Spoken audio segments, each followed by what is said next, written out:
Alors, dans le film dont nous avons parlé hier de Jacques Ben Simon, 20 ans après, Jacques Ben Simon filme des originaires d'Afrique du Nord et principalement du Maroc, dans différents lieux, donc au cours de réunions avec des étudiants, mais aussi dans des situations de rencontres avec des travailleurs sociaux, dans une association juive en charge, montréalaise, en charge de leur installation, qui s'appelle JIAS, Jewish Immigrant Aid Services. Alors, grâce à Janice Frozen, qui est archiviste au Congrès juif canadien, j'ai pu consulter des rushs, enfin des chutes du film de Jacques Ben Simon, que je vais vous faire écouter. Alors, il n'y a pas d'image, ni il y a le son, et comme je ne suis pas convaincu que ça peut que vous puissiez entendre, j'ai mis le texte ici, mais je vais vous faire écouter. Il y a deux endroits que je vais vous faire écouter. Donc, c'est une rencontre entre un travailleur social et un natif du Maroc dont on ne connaît pas le nom. Maintenant, pour le travail, je vois ici que vous êtes technicien d'électroménager. Qu'est-ce que vous avez fait? Je faisais, comment c'est dire, polyvalent. Je faisais tout ce qui est électroménager. C'est de réparation. Des réparations, service après-vente. Voilà. Alors je m'occupais de tout ce service et je vous donne même une idée de l'importance du service. J'avais avec moi 18 bonhommes sous mes ordres. On faisait jusqu'à 12 000 réparations par an. Ce que j'aimerais faire, c'est un recyclage pour me convertir en méthode canadienne. Afin d'évaluer mes capacités, n'est-ce pas? Parce que moi-même également, je voudrais savoir ce que je vaux. Vous voyez? Parce que si je ne vaux rien et je prétends que je vaux beaucoup, je voudrais le savoir aussi. Vous voyez? C'est ça que je voudrais savoir. Alors donc le stage de recyclage peut me permettre cette chose. Je ne sais pas si c'est pas possible, sinon je dois vous dire. Do you speak a little bit? Could you say a few words in English? I speak English, I live. Pas très peu. Nous avons un cours en anglais ici. 7h en classe. Ici même dans notre bureau à 7h du soir. 7h du soir. Allez-y, voyez si vous pouvez le suivre. Oui. Et pour avoir accès, je me présente sans formalité. Exactement. Juste allez, je serai ici à 7h30. Oui. Je vous introduis à notre professeur. Et vous allez voir comment ça va. Si ça ne va pas, c'est un problème, c'est vraiment un problème. Mais vous allez vous occuper des rappels. Juste un autre petit passage qui, je pense, la suite de cet entretien que je trouvais intéressant, si je le retrouve.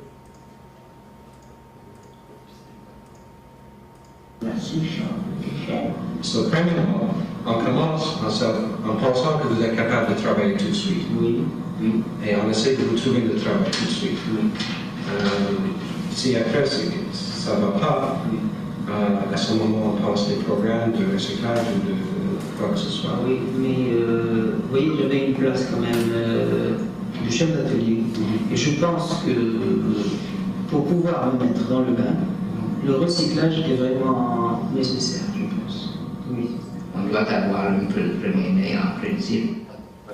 Très bien, donc je vais juste rappeler un petit peu la scène, donc cette nouvelle arrivant qui s'adresse à un travailleur social de JIAS, qui explique ce qu'il faisait dans son pays de naissance, en mettant en avant ses compétences, le caractère un peu important de son poste de chef d'atelier où il gérait, où il avait une fonction d'encadrement, même si on n'a pas de détails sur son activité. Et de l'autre côté, le travailleur social qui met en avant la nécessité pour cette nouvelle arrivant de trouver un travail, fût-il moins qualifié que celui qu'il avait auparavant. C'est ça en fait tout le sens de la discussion avec effectivement la connaissance de l'anglais.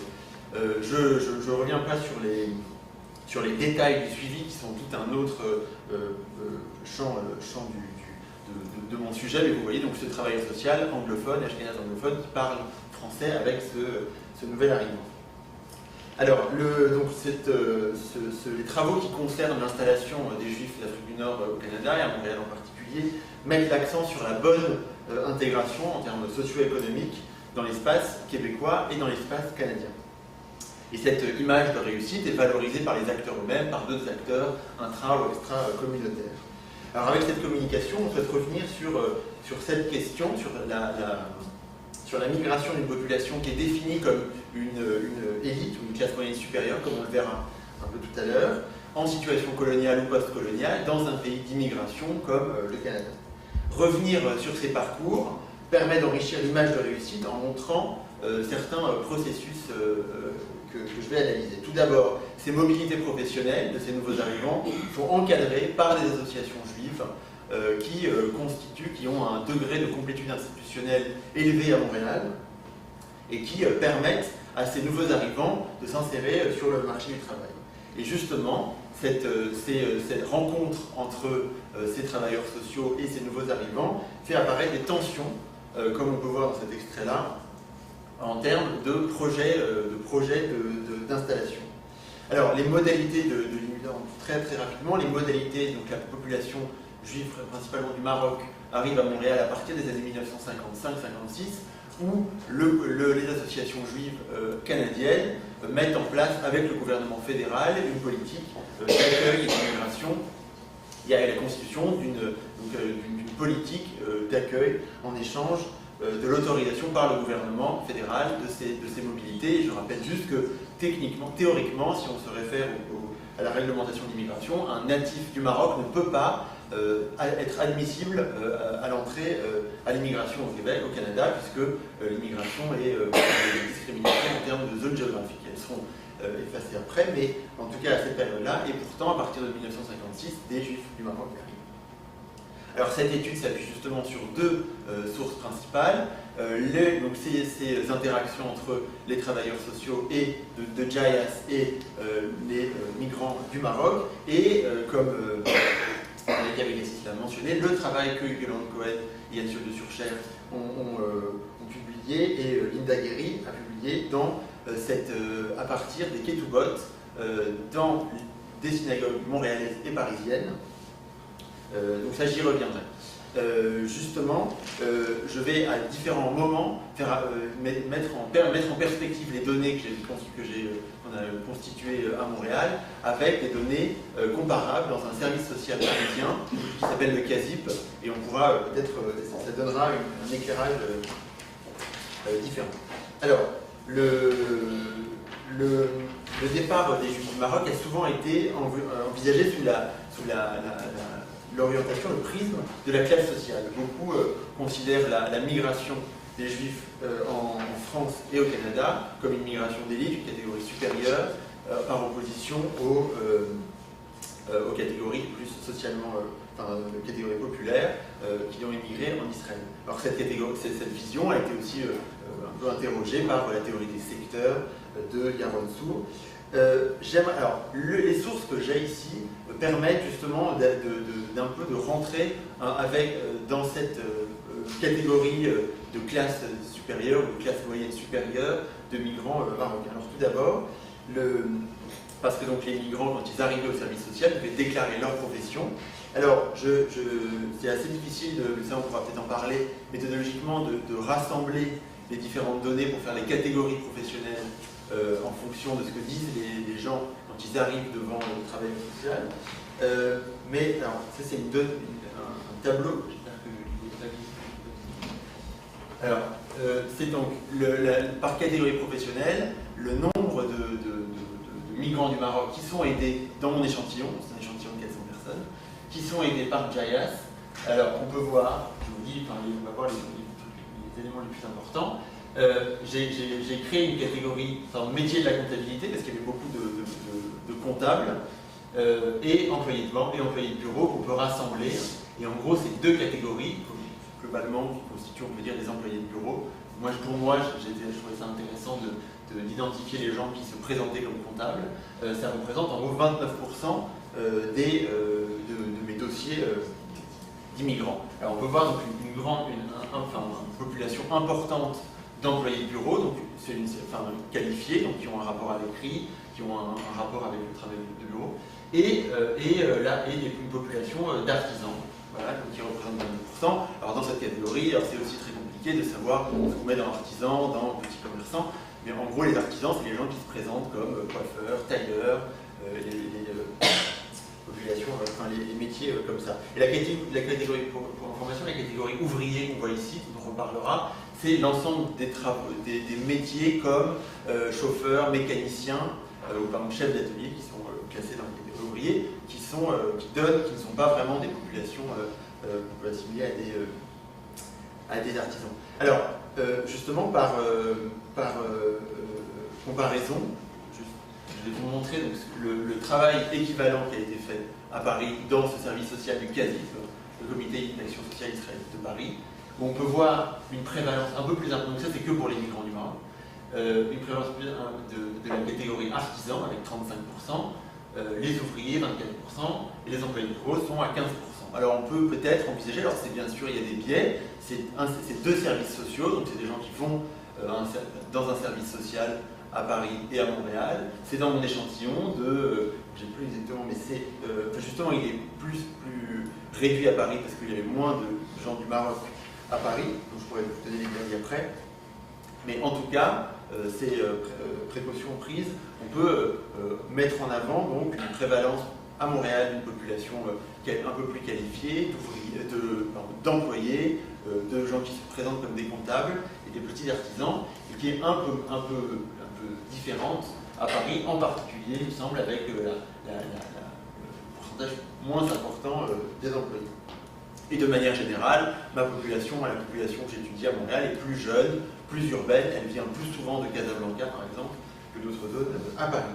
Alors du côté pour les femmes, le travail féminin est aussi établi, puisque la majorité de femmes natives du Maroc qui vont voir le travailleur social, même pour un couple, une famille, une majorité, 53%, ont déjà travaillé déclarent avoir déjà travaillé dans leur pays de naissance. Donc c'est sur... ça c'était la comparaison pour les hommes dont j'ai parlé là. Et alors, pour les natifs du Maroc, on peut voir 53% parmi les gens qui travaillent, une majorité a occupé dans leur pays de naissance un poste d'employé de bureau. On pense en particulier aux secrétaires, aux dactylos, qui sont des termes qui reviennent souvent dans les dossiers. Alors, cette population, dont on a vu un peu le profil sociologique, donc se trouve face à un travailleur social qui va mobiliser une partie des ressources communautaires pour l'installation et pour le fait pour les permettre de trouver du travail.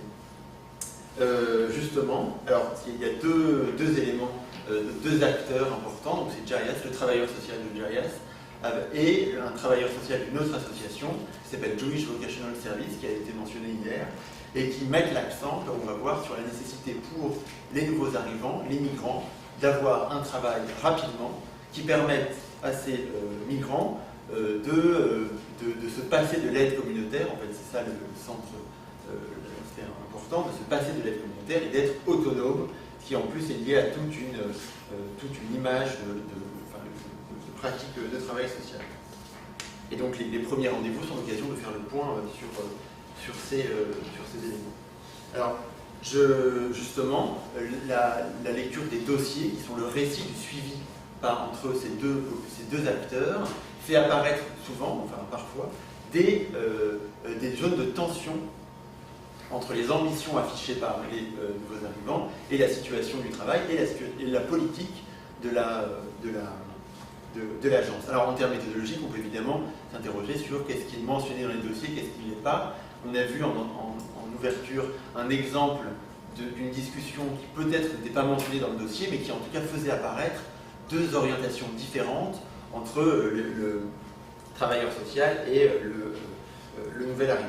Par exemple, donc moi, il y a certains cas où on ne sait pas combien de migrants ont trouvé du travail au cours de leur suivi, mais pour les cas où c'est mentionné, il y a par exemple 17% des hommes qui ont trouvé un premier travail, qui occupent la place de vendeurs, qui sont vendeurs, alors qu'ils ont occupé d'autres fonctions de leur pays de naissance. Ils avaient des emplois de bureau, il y a une partie des migrants qui avaient des emplois de bureau, etc. Alors, il y a plusieurs exemples, je vais en citer peut-être moins que ce qui était prévu, mais souvent les dossiers font l'écho des difficultés que les migrants ont à avoir un emploi qui serait inférieur à ce qu'ils considèrent mérité. Et en particulier, il y a un des travaux qui apparaît beaucoup, c'est l'agent d'expédition, le shipper, qui doit donc que certains migrants refusent d'occuper, alors qu'ils permettraient de gagner un peu d'argent et de ne pas être dans l'immédiat de ne pas dépendre de l'association. Alors, je vais citer un exemple, un exemple d'un dossier qui montre, à mon avis, de manière intéressante les négociations autour de ces questions. Alors, c'est un travailleur social de Jewish Vocational Service qui s'adresse à son collègue de Jarias pour lui parler de tel usager du service social, comme on disait. Alors, monsieur A, tout en étant jeune et éduqué, s'est avéré être, je cite, très rigide et non flexible dans les choix d'emploi. Je lui avais proposé des places dans une imprimerie dans laquelle il aurait été formé pour travailler sur une presse. Il refusa en précisant qu'il avait déjà un beau métier et qu'il était trop vieux pour en commencer un autre. Alors, et donc, tout l'enjeu de la négociation entre ces différents acteurs va être de faire comprendre à l'usager qu'il doit travailler, quitte à le menacer d'un arrêt de l'aide sociale, de l'aide financière qui était prévue et destinée à ces nouveaux arrivants. Un autre usager est défini comme difficile concernant les emplois parce qu'il, je cite, refuse de prendre autre chose qu'un travail de col blanc. C'est des gens qui arrivent, qui ont une profession d'employé, de comptable, et qui refusent, même momentanément, de prendre ces postes. Alors cette tension, mais aussi cette forme d'encadrement des mobilités professionnelles, elle pèse aussi de manière inégale sur les autres membres de la famille et du couple.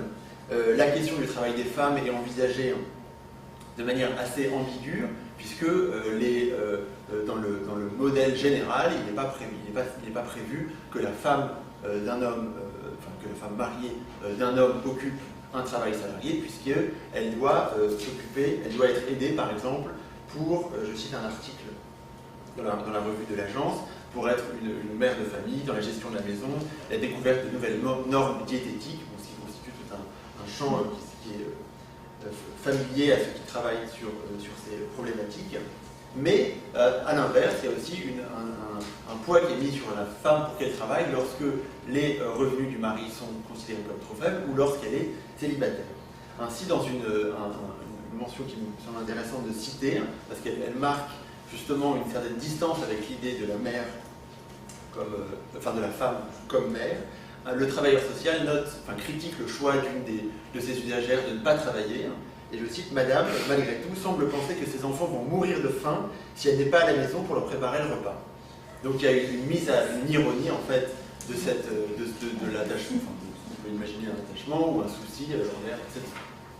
Alors de la même manière, et là aussi je vais passer peut-être un peu plus vite, le poids pèse aussi sur les enfants en âge de travailler, 17, 18 ans, 19 ans, à partir de 18 ans, 19 ans, et qui souhaitent faire des études et qui sont confrontés face au travailleur social qui les invite de manière assez pressante à travailler, éventuellement à suivre des cours du soir, mais qui remet à plus tard les études à proprement parler. Je cite un exemple intéressant. Donc on parle d'une fille, d'une famille qui souhaite faire des études. Alors je cite le dossier. Elle éclata en sanglots en disant qu'elle ne voulait pas travailler pendant la journée, qu'elle voulait continuer à étudier, qu'elle connaissait l'anglais, qu'elle ne voyait pas pourquoi elle devait travailler puisqu'elle était une bonne étudiante.